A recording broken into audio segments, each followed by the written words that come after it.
আপনাদের জানিয়ে রাখি, আজ সকলেই জানেন রামলালার প্রতিষ্ঠা দিবস। আর কিছুক্ষণের মধ্যেই শুরু হতে চলেছে সেই রামলালার প্রতিষ্ঠা। গতকাল থেকেই অযোধ্যা ধামে পৌঁছতে শুরু করেছেন দেশ বিদেশের অতিথি অভ্যাগতরা।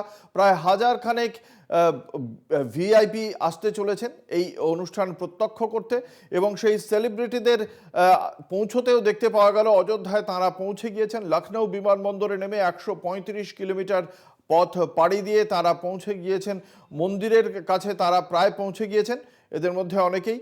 এবং একমাত্র প্রধানমন্ত্রী নরেন্দ্র মোদীর ইন্ডিয়া ওয়ান যে বিমানটি রয়েছে সেটি একমাত্র মহর্ষি বাল্মীকি আন্তর্জাতিক বিমানবন্দরে থাকবে।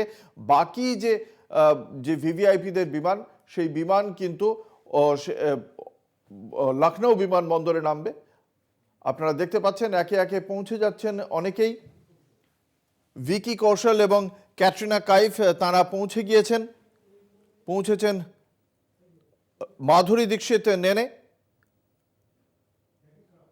জ্যাকি শ্রফ পৌঁছে গিয়েছেন, আপনারা দেখতে পাচ্ছেন তাঁর ছবি। অযোধ্যায় পৌঁছে গিয়েছেন তারা। বহু মানুষ আজকে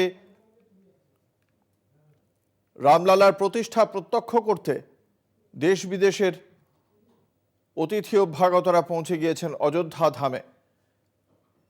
ভিকি কৌশল এবং ক্যাটরিনা কাইফকে আমরা দেখতে পাচ্ছি। বিদেশেও রাম উন্মাদনা। টাইম স্কোয়ার থেকে আইফেল টাওয়ার, প্রত্যেকটি জায়গাতেই আজ এই রামকে কেন্দ্র করে, রামলালার প্রতিষ্ঠা দিবসকে কেন্দ্র করে উৎসবে মেতেছেন হিন্দুরা।